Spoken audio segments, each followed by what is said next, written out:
Hello and welcome to this episode of Night Sky News for July 2025 with me, astrophysicist Dr. Becky Smethurst. This is a show where we chat about what you should look out for in the night sky in the next few weeks, and then we chat about what's been happening in space news in the past few weeks. In this episode, we're chatting about the first images released from the new Rubin Observatory. We'll also chat about the construction that's beginning on LISA, the ESA project to build a gravitational wave detector in space. We'll look at JWST's new view of the infamous bullet cluster, and the big news this month, the detection of 3I Atlas, the third interstellar object that has ever been found. There's chapter markers down here if you want to skip ahead to any of those specific news stories, plus any scientific research papers I mention are all going to be linked in the description down below, free to read. So without any further ado, let's kick things off and start by looking up. Alright, this month it's all about the planets, with Venus, Mars, Jupiter and Saturn all visible with the naked eye right now. That's right, Saturn is probably back in our night skies again and is visible from around about midnight. Saturn isn't the brightest of the planets, but it does have a yellowish tint to it to help you pick it out. Remembering also that stars twinkle but planets don't. But if you're still struggling to pick out which of the many dots in the sky Saturn is, don't worry, because on the 16th of July, the moon will act as a signpost for you as it comes close to Saturn on the sky. It'll be a half moon, again rising around midnight and sticking close to Saturn all night. So if you're up late, see if you can spot Saturn, or if you're up early, see if you can spot Saturn along with Venus and Jupiter rising in the east before the sun in the early morning as well. Jupiter and Venus will be much brighter than Saturn. They should be incredibly obvious as like the only objects left in the glow of the sunrise towards the east. The only things bright enough to keep standing out amongst that glow of the sunrise. But again, if you're not sure, the moon does make it round to them as a crescent, coming close to Venus on the 21st of July and then closest to Jupiter on the 23rd of July. And once you've used the moon as a signpost like that, you'll then know for the rest of like July and into August, okay, I look out of this window in my house at this time and I'll be able to see Jupiter and Venus, and oh, it's those two objects over there. A few of you might also be able to spot Mars really low near the horizon after sunset this month. And again, the moon will signpost where to look on the 28th of July. Although the closer to the equator you are, then the easier it is going to be to spot Mars, just because it will rise higher in the sky. Those of us quite far north in the northern hemisphere are really going to struggle because it's going to be too low down on the horizon. If you fancy a challenge though, this is the best month to try and spot Pluto. Perhaps you have a telescope and you've been looking for an excuse to break it out. Well, here is your excuse, because Pluto is just too far away for you to see it with just your eye alone. It is too faint. But Pluto gets to what's known as opposition on the 25th of July. So it makes a nice straight line with the sun and Earth in its orbit, meaning it is the brightest it gets in our night sky because it's perfectly lit by the sun, and it's easy to find too because it's always in the exact opposite part of the sky to where the sun is. And if it's not clear for you on the 25th specifically, don't worry, a week or so either side of that is going to be absolutely fine. But the 25th is ideal because it's going to be a new moon on that night, so the sky will be the darkest it gets. You won't have any moonlight drowning out the very faint Pluto. Also at the end of July, on the 30th, we have the peak of the Delta Aquarids meteor shower. Although there'll be meteors from around about the 12th of July all the way through till the end of August. Now this meteor shower is best for those in the southern hemisphere just because of where the radiant is, where it's going to appear like all the meteors are streaking from in the sky. As long as you're not too far north in the northern hemisphere, you'll also be able to catch a glimpse, although there'll be less meteors visible. Typically for this meteor shower, you get around 25 meteors an hour in the darkest of skies. So that's roughly a meteor every 2 to 3 minutes, but that is only in the darkest of dark sky sites. If you're anywhere near a city or any light pollution, you're going to see less than that because the fainter ones are going to be washed out by the light pollution. If you still fancy having a go at trying to spot some meteors, there's no fancy equipment needed. You just need to look roughly south for the Delta Aquarids and just throw a rug on the floor and lie down and look up and see how many you spot.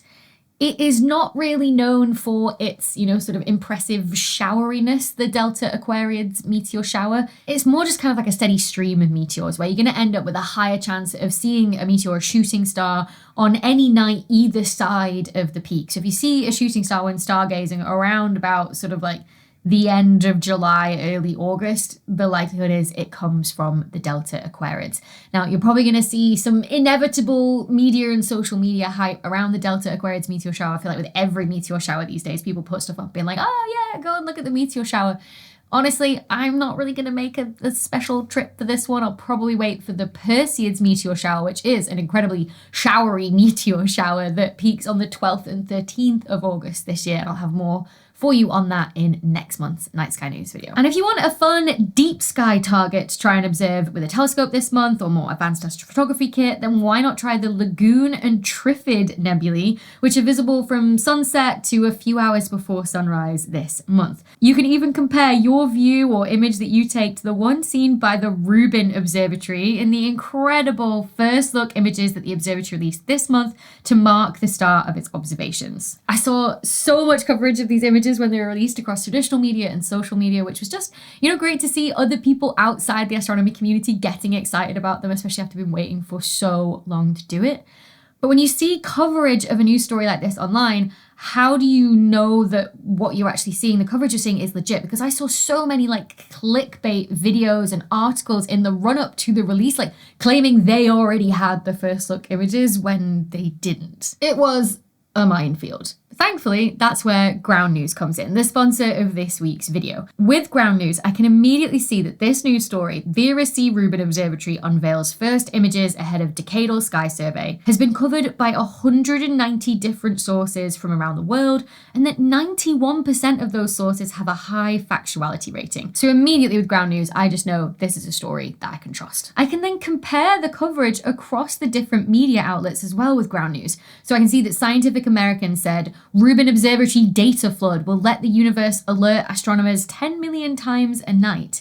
Whereas GB News went with new planet hidden in our solar system could be found in months as telescope reveals incredible images. It's just great to have all of that coverage in one place, because with a quick glance I can see what the main points of the story are, but also I can see if certain media outlets are over-sensationalizing a story with clickbait titles. The feature of theirs that I use the most though is their blind spot feed, because I also find it so interesting to see which stories have had little to no reporting on either side of the political spectrum, so that you just get a really well-rounded picture of what's going on. I've heard from so many of you that you love using Ground News as well, so I'm just chuffed that they're continuing to sponsor this channel. So if you head to the link in the description below, ground.news/Dr. Becky, or scan the QR code on the screen, you'll save 40% on their Vantage plan and get unlimited access to all their features. That comes out to around about $5 a month, and it's those subscriptions that keep Ground News ad-free and therefore free of any of the bias that comes with paid advertising. So a big thanks again to Ground News for sponsoring this video, and now let's come back down to earth and chat about what's been happening in space news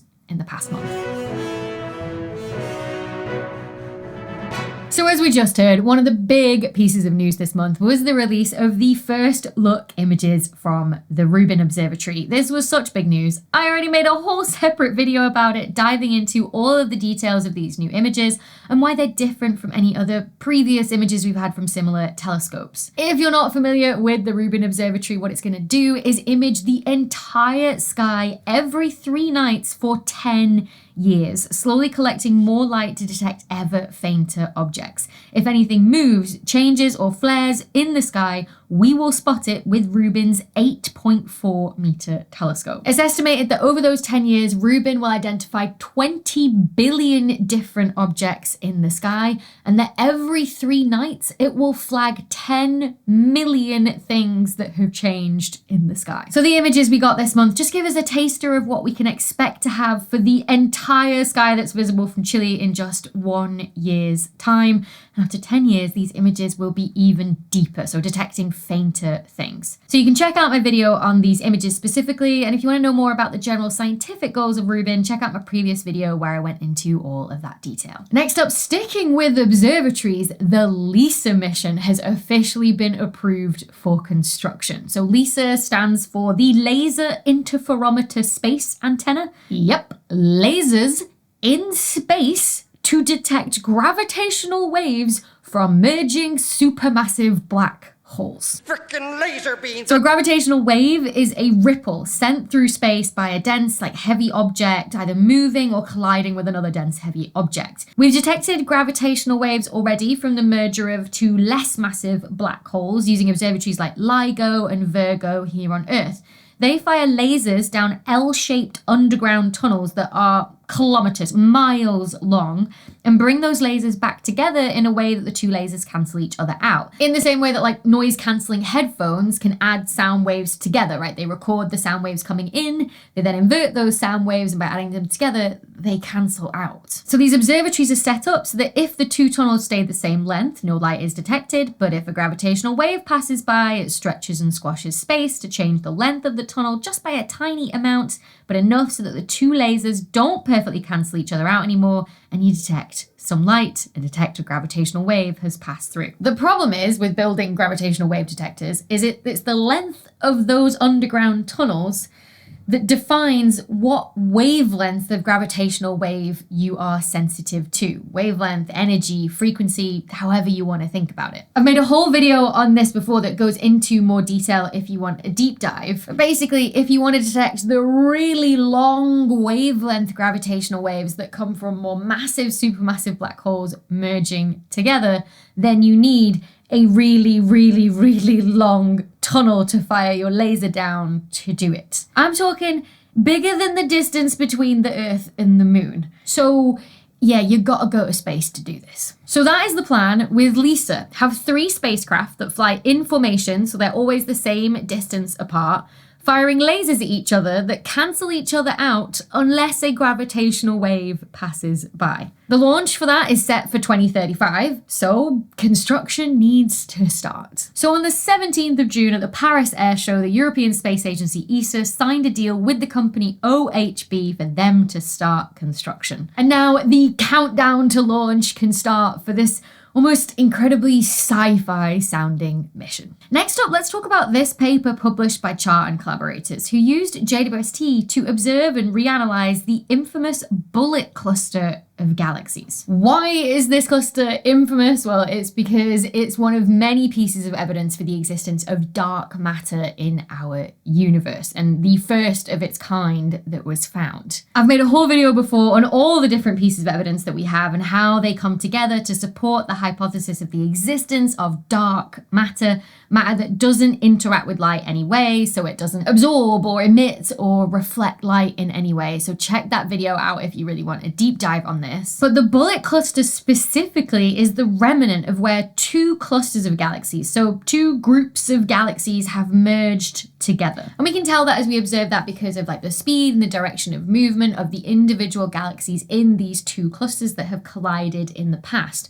But in that collision, the stars and the gas behaved differently. The stars in the galaxies were mostly ineffective just due to the massive distances between the galaxies, and so they just passed each other by, slowed down a little bit, but essentially popped out the other side. The gas between the galaxies, however, which although yes is incredibly diffuse and very spread out, there's actually more matter there in the gas between galaxies than there actually is in the stars in the galaxies themselves. And so when the collision occurred, what happened was the gas did actually collide, smushed together, and essentially got stuck there in the middle of these 2 galaxy clusters. We can then detect that hot gas is there because it glows in X-rays, and that's what the pink is on this image, where the X-ray light has been detected. And so if you wanted to work out, okay, well, how heavy is this entire, double cluster of galaxies that have merged together? What you would do is you'd say, okay, let's measure the total amount of X-ray light given off.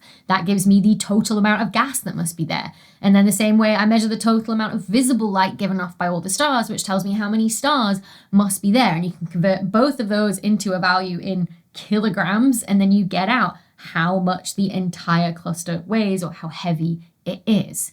But that is not the only method we have for measuring how heavy galaxy clusters are. We also have something known as gravitational lensing. So the cluster of galaxies is so heavy that it actually bends the light from galaxies in the background, stretching out their images into lenses and arcs.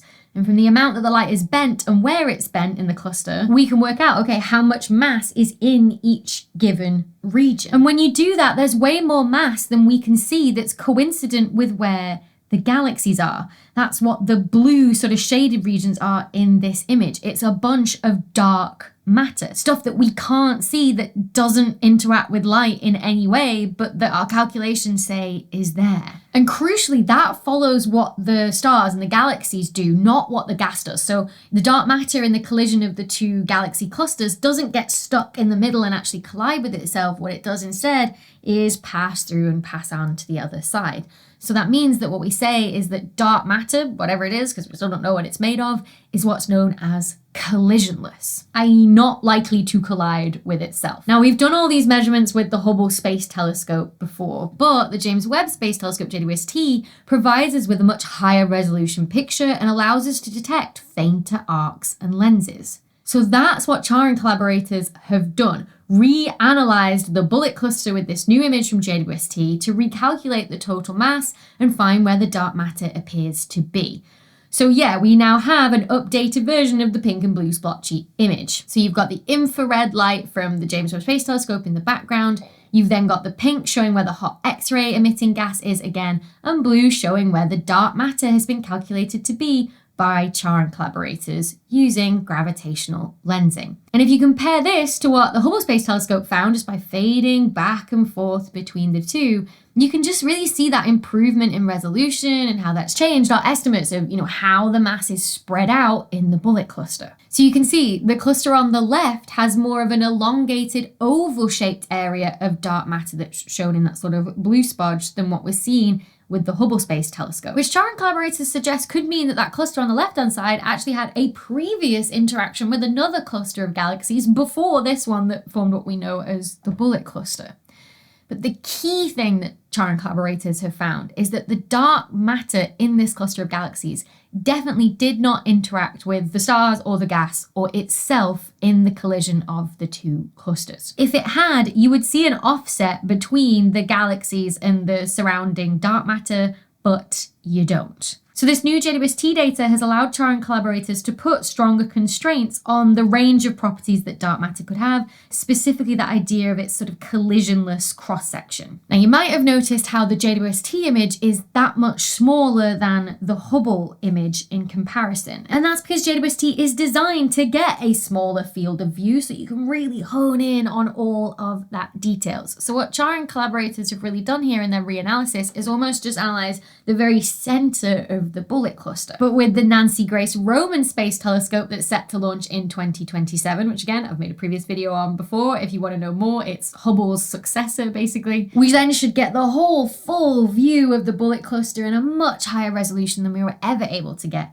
with Hubble. And with that, we then have a hope of actually trying to recreate this collision of these two clusters of galaxies in a computer simulation to see if we can try and reproduce what has been observed. And finally, let's chat about the third interstellar object that's ever been discovered. This was incredibly exciting this month. It was so fun to be in the office on that Wednesday morning and have colleagues coming in yelling, 3i, 3i, we've got 3i. 3i meaning the third interstellar object. So what even is an interstellar object? Well, it's basically an asteroid or a comet-like object, a lump of rock, right, that instead of orbiting the sun as part of our solar system, is just passing through. It's formed in orbit around another star in our galaxy and then has been ejected out of that system, and it's just been roaming the space between stars, interstellar space, ever since. Until it's then happened upon the solar system. Now, there's been two of these things found in the past. The first, 1I, dubbed Oumuamua, was found in 2017. The second, 2I, was dubbed Borisov, and that was detected back in 2019. Then it's been quiet ever since. Now, we know these are interstellar objects because of their movement through the sky. So like with any new asteroid discovery, we track its movement across the sky, and then with that, from its positions, we work out, okay, well, here's its rough orbit around the sun.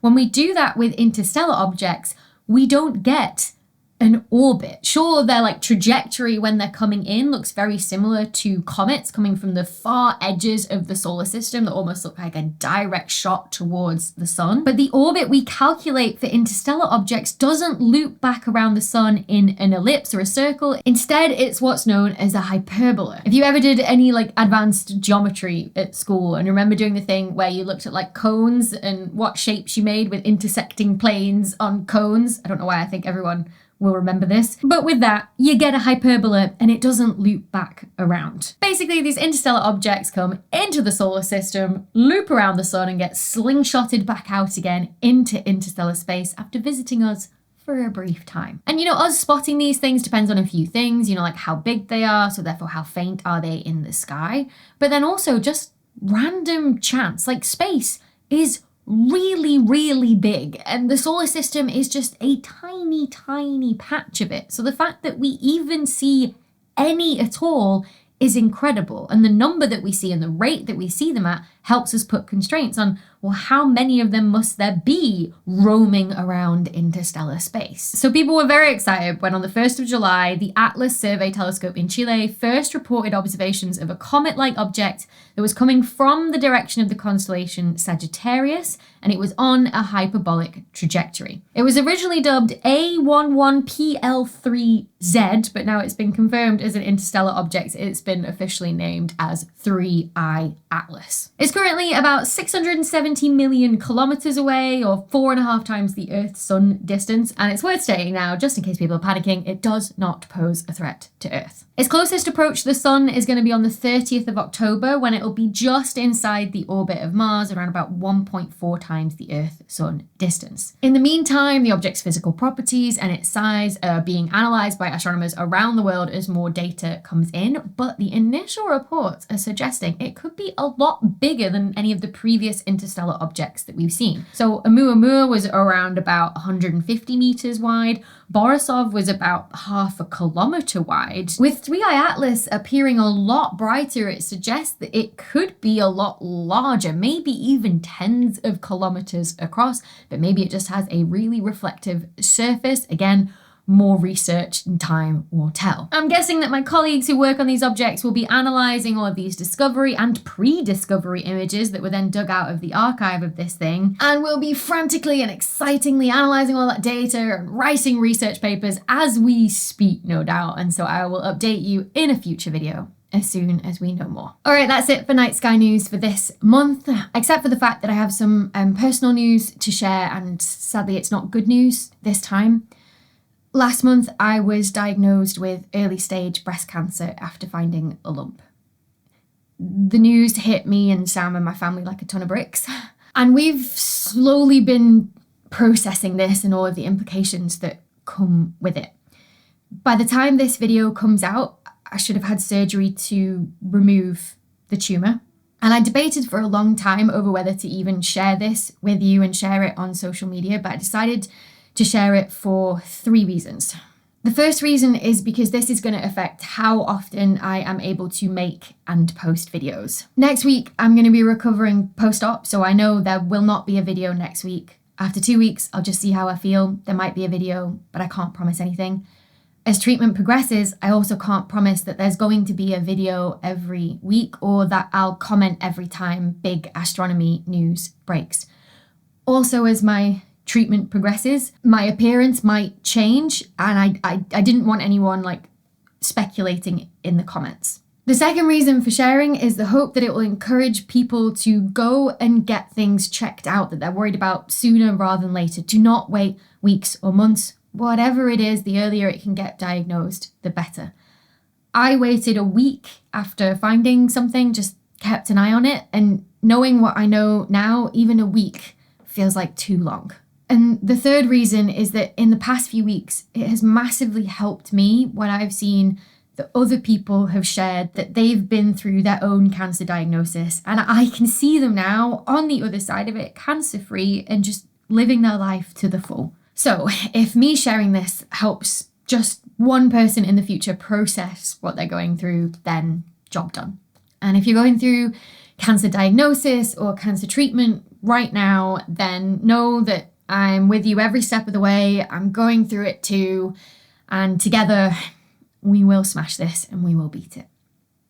So, all that's left for me to say, everybody, is happy stargazing. It's quite a loud plane going over, so I'll pause. I will wait. I feel so wrong having bare nails at the minute. Just don't look at my nails. For those of us up here quite far north in the northern hemisphere, perhaps you have a telescope that you've been... This plane is back. Is it doing circles over my head? I can see it. Someone on a joyride.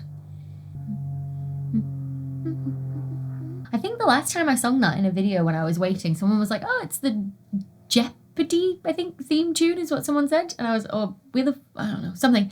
And I was like, I just know it from The Grinch. Sorry. Clickbaity titles. One of the because it's one of the hyperbola. Just because people are visual learners, or not maybe, or maybe not. There's people chatting outside, they're distracting me. Shut the window on the... It's gonna get really hot in here, probably under these lights, but we'll live.